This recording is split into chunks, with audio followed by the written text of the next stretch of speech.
Hello mga kalakad, nandito tayo ngayon sa ating farm dito sa Tanap ng Barangay San Pablo, Caguain City, Isabela.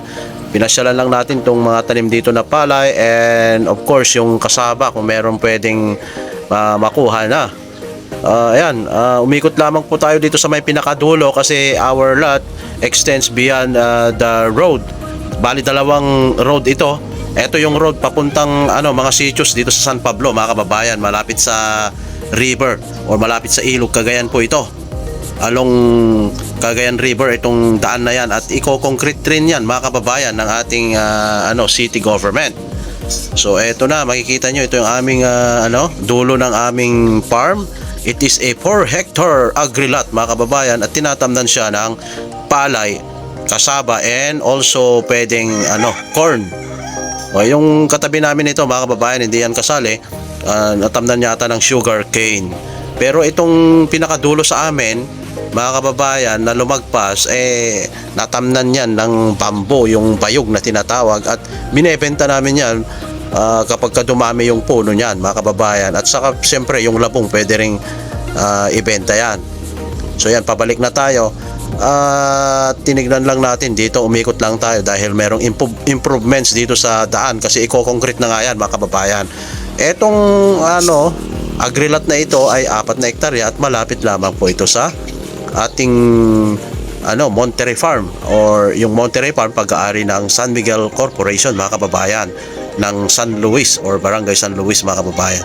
So ito, napakaganda ng location ng lot namin na ito or agri-lot kasi along concrete road mga kababayan, papuntang forest region po ito. Itong concreted road na ito na nakikita. At siyempre ito yung farm namin dito sa harapan lang. At mayroong tanim na palay dyan.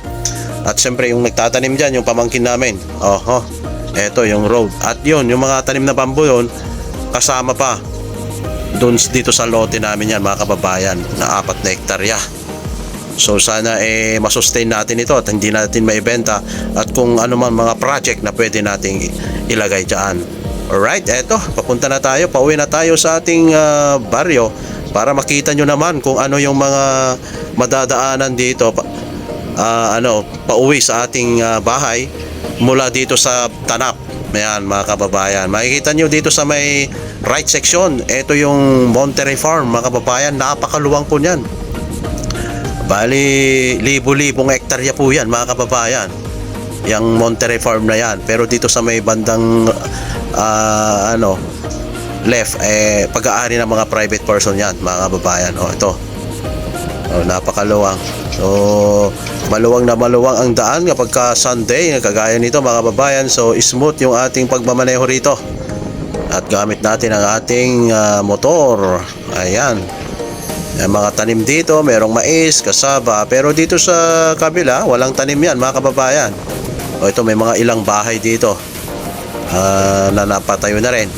Dito sa kabila kasi dating ang nalagaan nila mga baka, pero natanggal na lahat ng mga baka dyan dito sa may Monterey Farm, dito sa right portion mga kababayan. So ito yung klase ng daan pauwi dito sa baryo, sa bahay. Ayan na. Okay, ito makikita nyo mga napakaluwang ng daan. At ito naman Sitio 4 ito mga kababayan. Maraming mga rito, mga bahay na makikita dyan. At very improved na rin itong Sitio 4 ng Barangay San Pablo mga kababayan.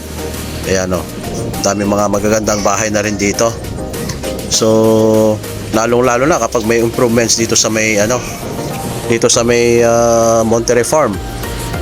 Ayan, Barangay 4 ito mga kababayan. Pwede kayong bumili rito ng itong mineral water at saka merong nagbebenta rin dito ng karne ng baboy. Ito. So napakaganda. Pwede kayong bumili rito pagka gusto nyong mag-ulam ng karne, press na press mga kababayan, pwede kayong pumunta rito. Alright, ito malapit na tayo sa bahay. Malapit lamang ang Tanap diyan sa residential area namin. Ito. Ayan ang bandang nagtitinda ng karne. Pababa dito mga kababayan. Napakasarap talaga mag-ride mga kababayan. Lalo na kapag ganitong Sunday, wala tayong iniisip na trabaho. talagang ma-unwind po tayo at yung pag-iisip natin talagang fresh na fresh mga kababayan. Kaya marami tayong mga nasasalubong pro and to na mga vehicle, pero karamihan mga motor din mga kababayan, pauwi at papunta ng bayan. So eto na nga, dito sa may right portion pinapakita dyan, Monterey Farm po yan, 1,000 hektarya po yan, pagmamay-ari ng San Miguel Corporation mga kababayan. Di natin alam kung ano yung mga pwedeng improvements na gagawin dyan, dahil mayroon tayong napabalitaan na magkakaroon nga ng improvements. Isa na nga po dyan yung solar panel.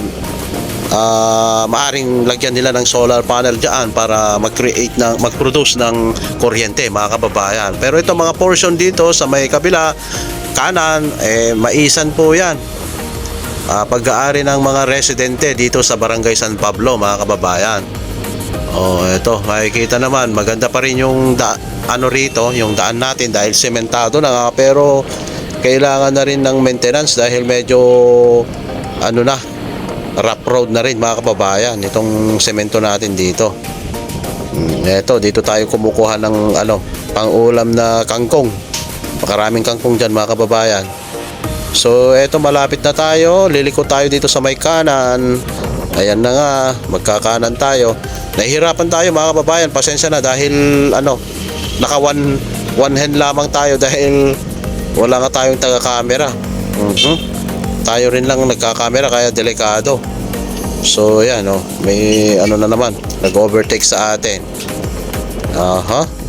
Malapit na tayo mga kababayan. Tingnan natin din itong ating tanim na palay rito, tanim ni Kuya, kung maganda na. Ito, malapit dito sa may church mga kababayan. 4,000 square meters po ito yung aming lupa rito. Ayan, ito ayun yung ating palay, tanim ni Kuya yan. Ito maganda na rin at malapit na sa flowering stage. Napaka green mga kababayan. Bali 4,000 square meter po yan. Yung namin na yan, at pwedeng pang commercial, pagtayuan ng restaurant or kung ano-ano ang pwedeng tayo rito mga kababayan, dahil along the road lamang po ito. So dito meron ng bahay sila Kuya dyan, 2 bahay ang nakapatayo dyan aside from yung church. At balak na rin nating pwedeng magpatayo dyan o magtanim ng kahit anong gulay lamang o mag-alaga ng manok mga kababayan. Dito mag-left tayo rito. Diyan magle-left tayo. Papunta na sa bahay ito mga kababayan. So napaka dali lang. At kitang-kita napakaraming tanim na mais dito. Talagang dito sa amin ay corn production area dito. Producer ng mais dito sa amin mga kababayan, dito sa Barangay San Pablo, Caguayan City, Isabela. Kahit rainfed po tayo dito, ay at least nakakapagtanim din tayo at nakakaani. At ayan, pansin nyo mga kababayan, ang ganda ng tanim na mais kahit papano. Pero dito sa medyo yata yan, nabaha, kaya hindi tumubo ng maayos yung tanim nilang mais dyan. Ayan, tanim ng ating mga kababaryo ito mga kababayan. Maganda rin yung tayo ng kanilang mais, napaka green at malapit ng pamunga din mga kababayan. So eto, hindi pa concrete yung papunta pababa dito sa aming, dito sa kabahayan, hindi pa siya concrete. Pa lang siya, rough road pa lang siya mga kababayan. Makikita nyo naman, pero at least hindi siya maputik kasi mine-maintain yan, mabato mga kababayan. Kahit na umulan yan, maganda pa rin at accessible pa rin itong road na yan mga kababayan. Ito, papakita natin itong mais dito. Ang lalaki ng bunga. Napakalalaki ng bunga mga kababayan. Hinto tayo dito dahil namamangha tayo sa ganda ng mais dito ng ating kababaryo. Anong klaseng binhi kaya ito? Ang lalaki mga kababayan. Malapit ng pwedeng maihaw or ilaga. Mga hybrid corn ito mga kababayan. Napakaganda. So gusto lang natin i-focus mga kababayan. O yan. O. Bali ang pagtatanim 4 na buwan po yan bago ma-harvest. 4 na buwan hanggang 5 buwan. And nakapagtanim lang tayo twice a year mga kababayan. Dahil dito rain fed, wala tayong patubig kasi umaasa lamang tayo sa tubig ulan. Oh, ayan. Ito na yung residential area namin mga kababayan. Dito na. So, ayan, hanggang dito na lang ang ating vlog or video sa araw na ito. Maraming salamat at sana suportahan nyo pa rin kami mga kababayan. Mabuhay po tayong lahat.